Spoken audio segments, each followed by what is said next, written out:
NCERT का second lesson पे हम लोग चलते हैं। फर्स्ट लेसन के सारे वीडियोस हमने अपलोड कर दिए हैं, जो कि आप जा कर के देख लीजिएगा। और अब हम लोग सेकंड चैप्टर की तरफ जा रहे हैं और इस चैप्टर का नाम है पॉलिनोमियल।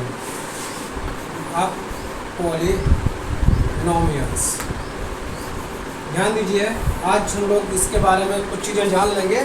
और जो आज का वीडियो है वो इम्पोर्टेंट इसलिए है कि इस वीडियो की वजह से आप एनसीईआरटी की आगे की एक्सरसाइज बहुत आसानी से कर पाएंगे। तो जो चीज़ें हम आज आपको सिखा रहे हैं उसको ध्यान से सीख लीजिएगा, ताकि आप आगे की एक्सरसाइज में आपको मतलब बहुत जल्दी से हो जाए और आपको कोई भी दिक्कत ना हो। तो चलिए हम सीखते हैं। इसको हिंदी में बोलते हैं बहुपद। इस चैप्टर का नाम हिंदी में है बहुपद। और सबसे पहले चाहे हिंदी में देखो चाहे इंग्लिश में देखो, सबसे पहले मतलब समझाते हैं आपको, मतलब क्या बहुपद का। जैसे आप अगर इसको तोड़ते हैं ना, तो यहाँ लिखा है बहु और इधर लिखा हुआ है पद, बहुपद। वैसे इंग्लिश में भी तोड़ोगे तो इधर लिखा हुआ है पॉली और इधर लिखा हुआ है नोमियल्स। तो बहु माने क्या होता है? बहुत, पद माने टर्म्स, बहुत सारे टर्म होंगे इसमें। तो जैसे यहाँ पे लिखा है पॉली, पॉली माने भी कई सारे, पॉली एक से अधिक, एक भी होगा चलेगा, लेकिन एक से ज़्यादा भी होगा वो भी चलेगा। नोमियल्स माने टर्म्स, तो मतलब कि एक से ज़्यादा टर्म होने चाहिए, इसका मतलब यही है। हाँ यही तो है, यही तो सिखाना है आपको। तो सीखो जरा। मैं एक आपको सबसे पहले एक पॉलिनोमियल की शक्ल कैसी होगी, मैं आपको शक्ल पहले आपको दिखा दूँ, इसकी फ़ोटो कैसी होती है।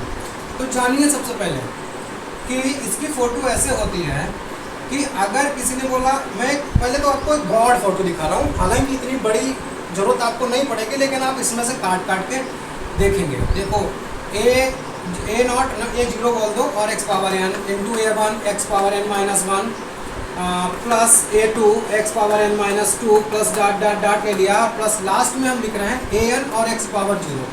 ध्यान दीजिए, सर इतनी बड़ी है क्या? नहीं, इतना बड़ा कुछ नहीं है। मैं आपको ये मैंने एन टर्म्स का पॉलिनोमियल खोला है। कितने टर्म्स हैं?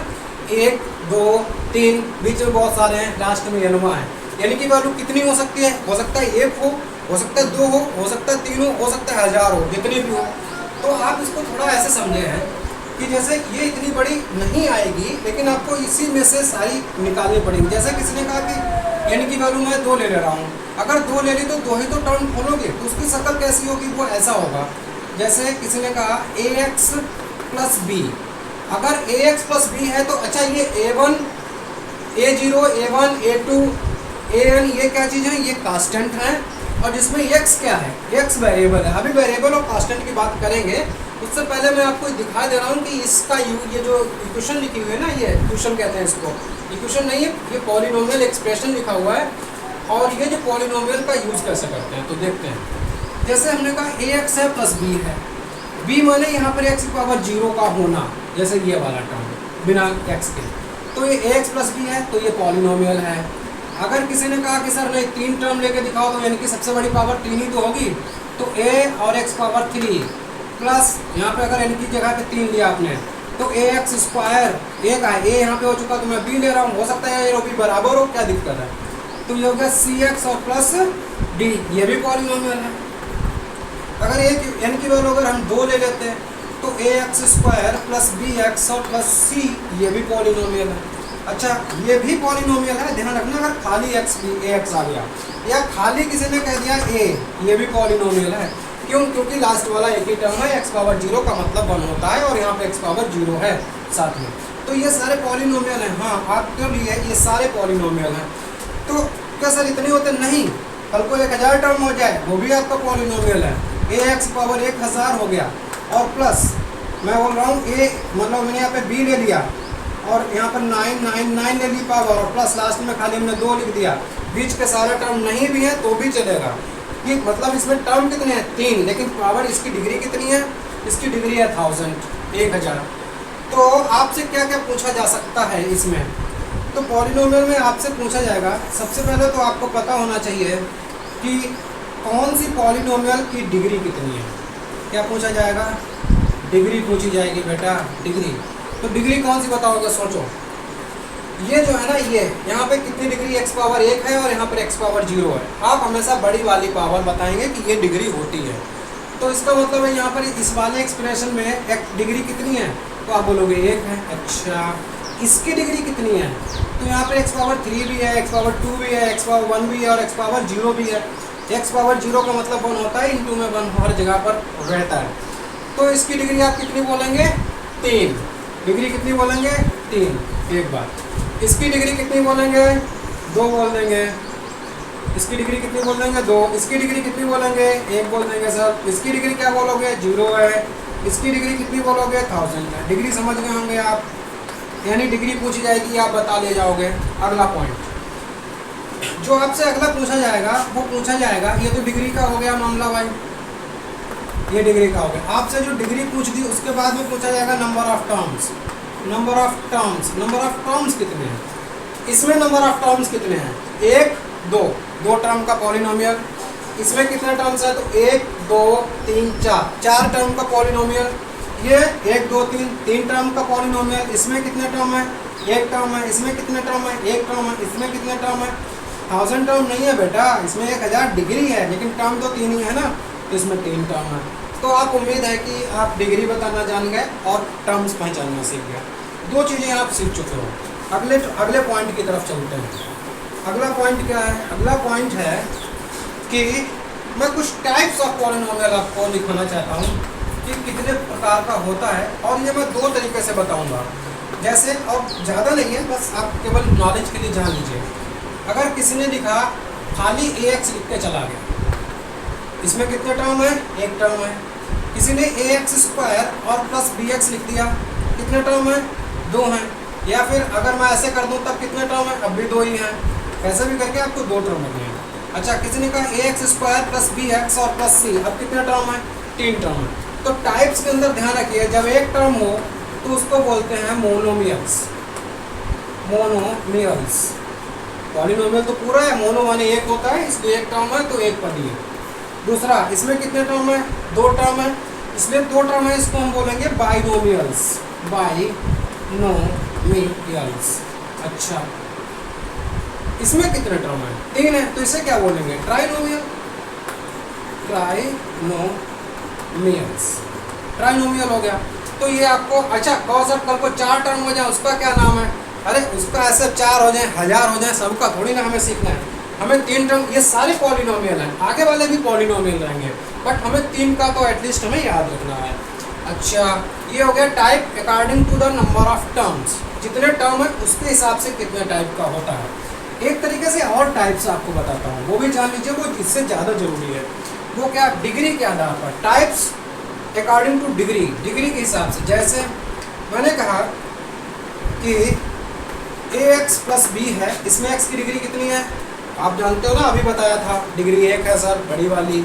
अच्छा, इसमें कितनी है? ax² plus bx plus c, 2 है डिग्री। इसमें कितनी डिग्री है? ax³ plus bx² plus c x plus d, इसमें कितनी डिग्री है? मैं डिग्री की बात कर रहा हूँ, नंबर ऑफ टर्म्स की नहीं। अच्छा, डिग्री है, इसकी डिग्री 1 है।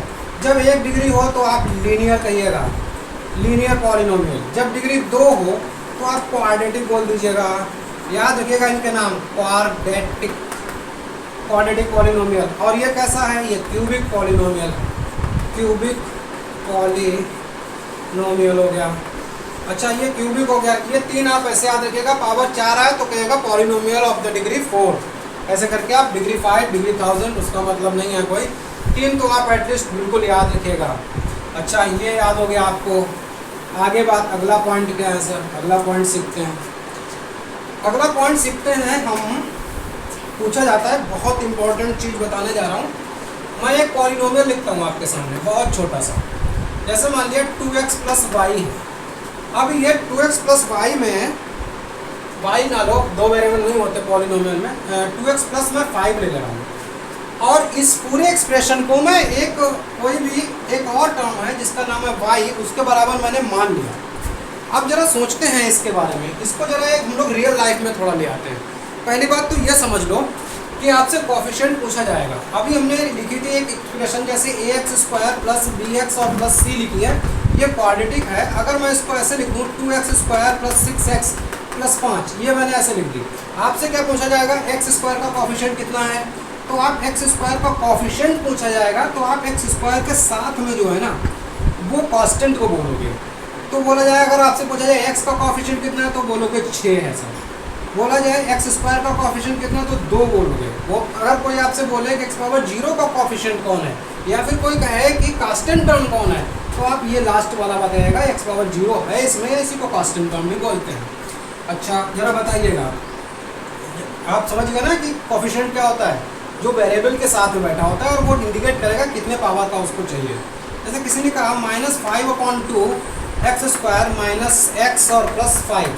अब बताओ आप, क्वेश्चन कर लेते हैं, एग्जाम्पल है ये। तो एक्स स्क्वायर का कॉफिशिएंट किसी ने पूछा, क्या आएगा, तो आप कहोगे सर -5/2 इसका कांस्टेंट आएगा।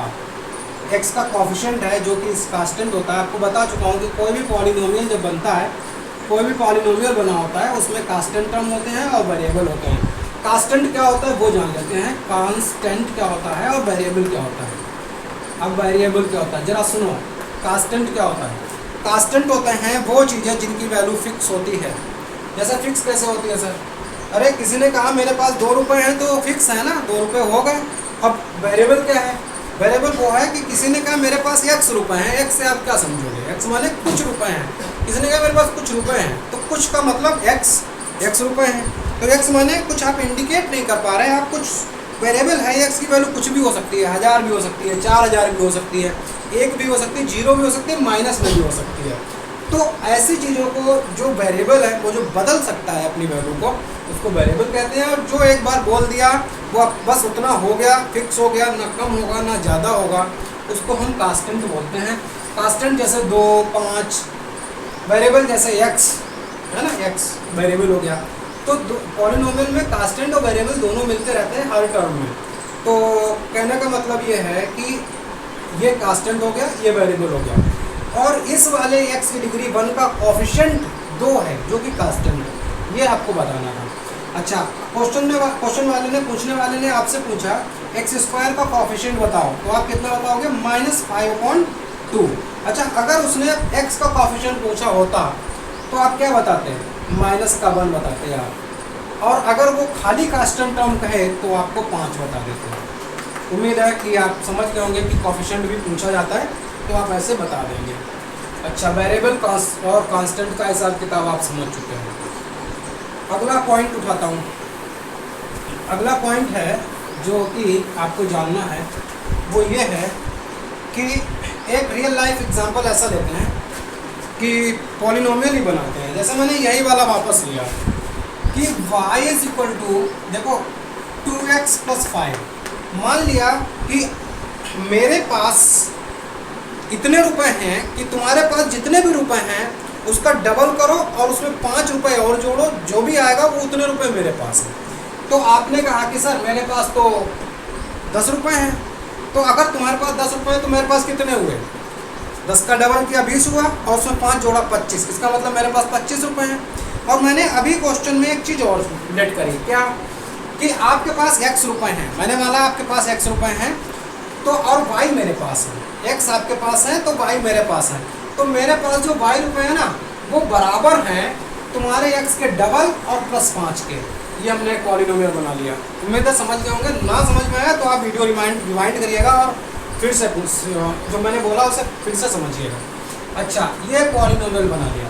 अब इसमें आपको पता है ना कि आप कुछ वैल्यू डालोगे, आप कहोगे सर मेरे पास 1 रुपया होता तो तुम्हारे पास, आपके पास कितने होते हैं, तो आप यहाँ पे 1 डालेंगे। कितना डालेंगे, 1।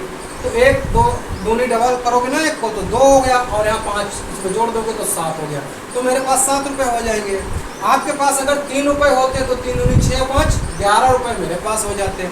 तो ये जो सिस्टम हमने बनाया ना ये पॉलिनोमियल का, इसको जरा ध्यान से देखते हैं और बातें करते हैं इस पर।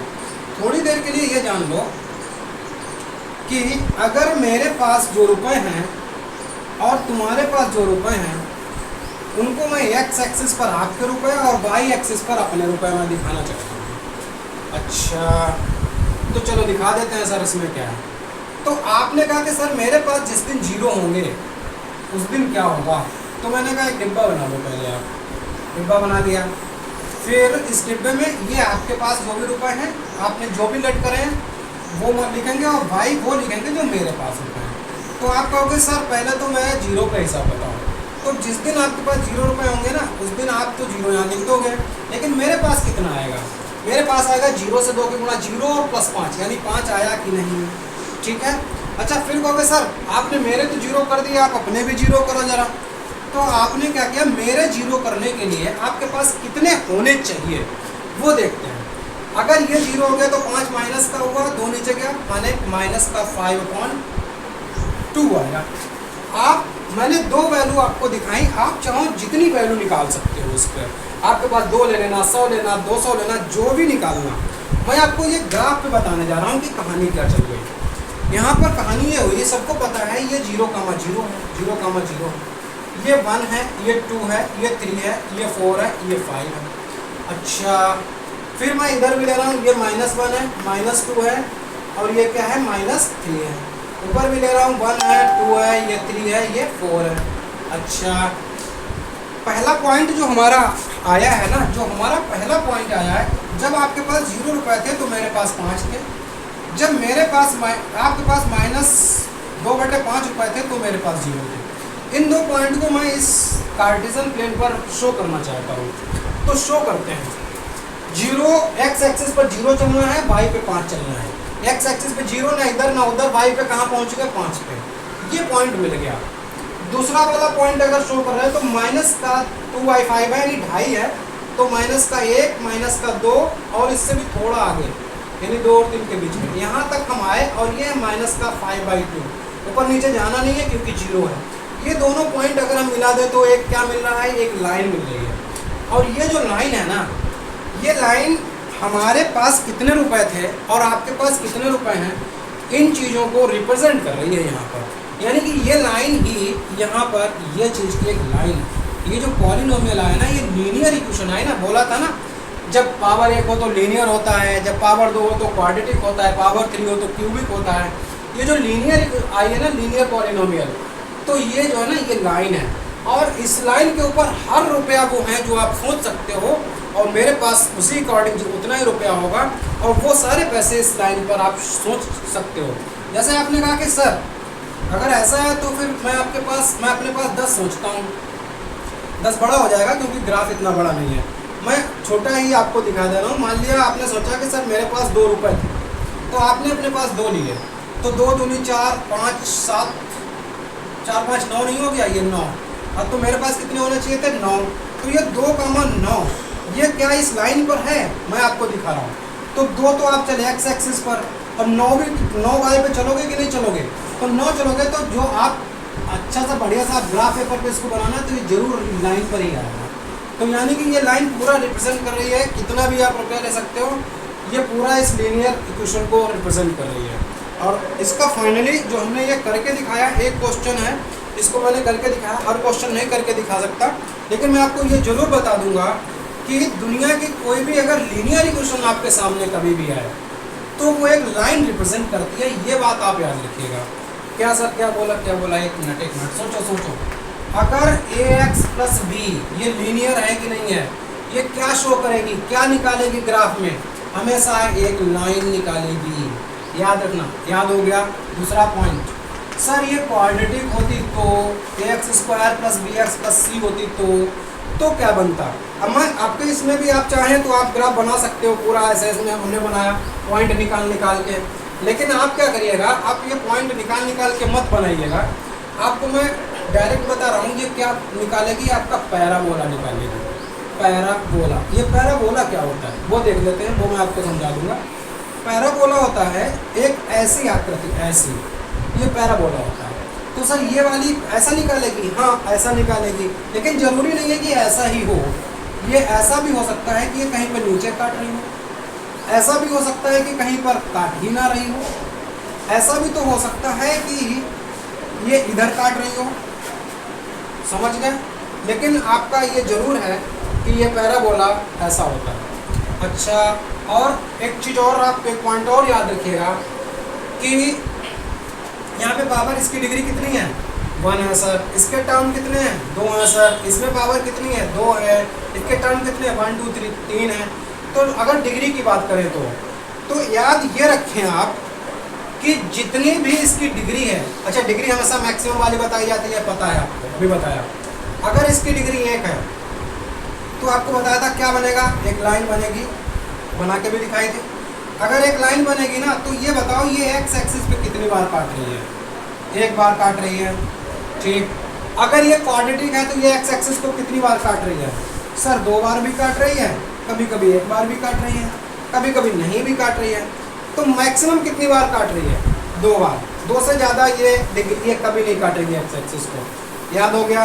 अच्छा सर क्यूबिक होती तो देख लो, ax power 3 plus B x square plus C x और प्लस डी, ऐसी इसकी शक्ल होती।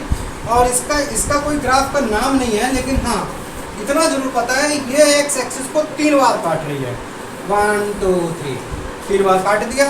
अब ऐसा ही थोड़ी ना हो सकता है कि ऐसे ही काटे हमेशा, नहीं, ऐसा भी तो हो सकता था ऐसे करके निकल गई हूँ। 1 2 3 एक्स एक्सिस को कितनी बार काटा? ये एक्स एक्सिस होता है, एक्स एक्सिस को कितनी बार काटा? सर 3 बार काटा। तो इसने 3 बार काटा, क्यों? क्योंकि इसकी डिग्री 3 थी। अच्छा डिग्री पर है सब कुछ, बिल्कुल सब कुछ डिग्री पर है। तो कल को हम अगर ग्राफ ना भी बनाएं और आपसे पूछ लें ए एक्स पावर 1000 और प्लस बी एक्स और प्लस सी एक्स एक्सिस को कितनी बार काट रही होगी, तो आप बोल दोगे कि सर 1000 बार। अच्छा तो 1000 बार, क्योंकि डिग्री पर डिपेंड है। अच्छा तो ये 2 चीज़ें याद हो गई आपको। अगर लीनियर है तो लाइन बनेगी, और क्वाड्रेटिक है तो पैराबोला बनेगा। और अगर क्यूबिक है तो इसको एक्स एक्सिस को 3 बार काटेगी, और जितनी भी डिग्री होती है एक्स एक्सिस से वो चीज़ उतनी बार निकलेगी, जो भी ग्राफ है उतनी बार निकलेगा। अगला पॉइंट पे आते हैं। अगला पॉइंट समझ लीजिए, बहुत इंपॉर्टेंट है कि, और ये शब्द बार बार आएगा आपके पास, जीरोस क्या होते हैं या फिर रूट्स क्या होते हैं। रूट्स और जीरोस एक ही बात है। या फिर मूल क्या होते हैं, एक ही बात है। तीनों मूल, रूट्स या कुछ भी पूछे तो मैं बोलूँगा कि रूट्स वो होते हैं, जरा समझते हैं।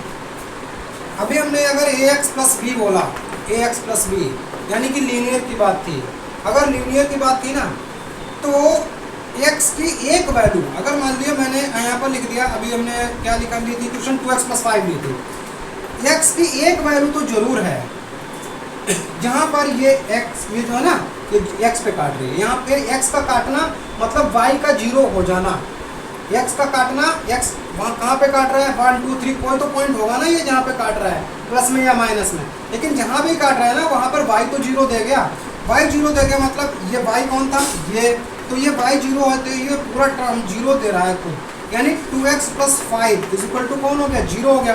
और 0 आते ही मैं बोलूँगा कि एक्स की कौन सी वैल्यू है जो 0 दे रही है। एक्स की कौन सी वैल्यू है जो इस चीज़ को 0 कर रही है, और जो भी वैल्यू इस चीज़ को 0 कर रही है वो ही इसका रूट या जीरोज है या मूल है।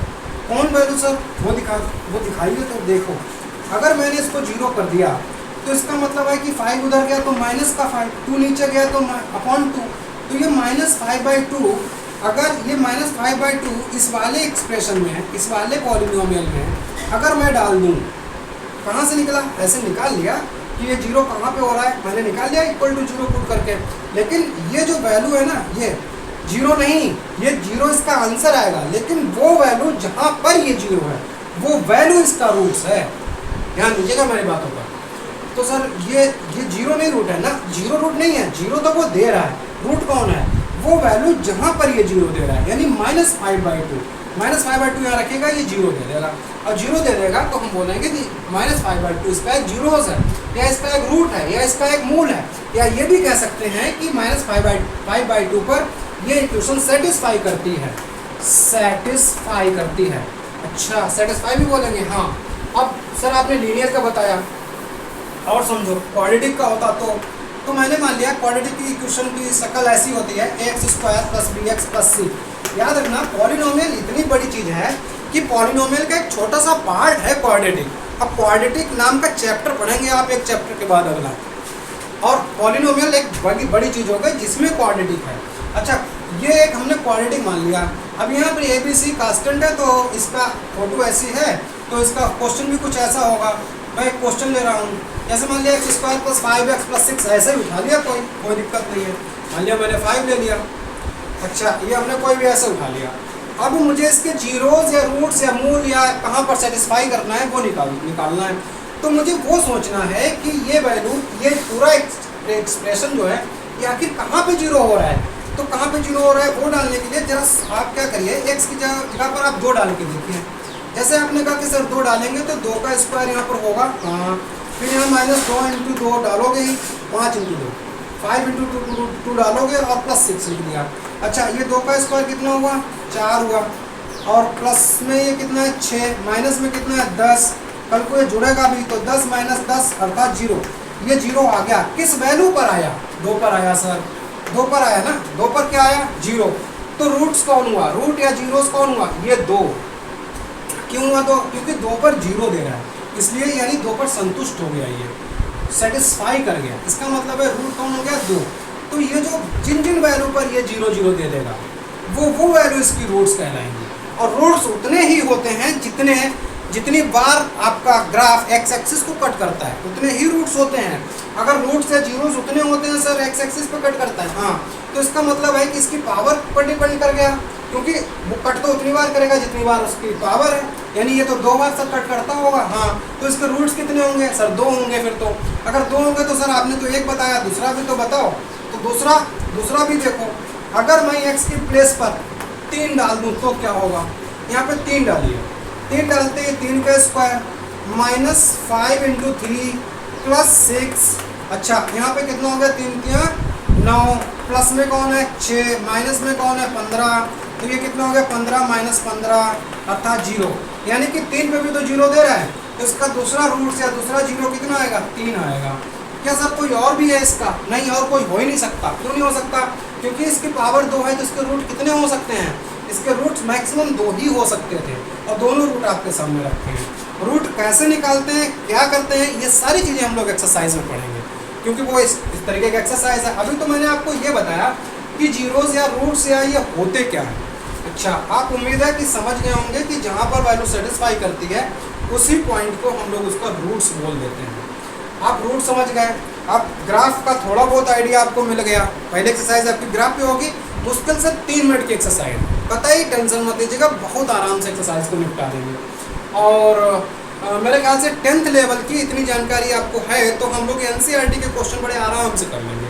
आज के लिए हम लोग इतना रखते हैं, अगले वीडियो मिलते हैं एक्सरसाइज के साथ।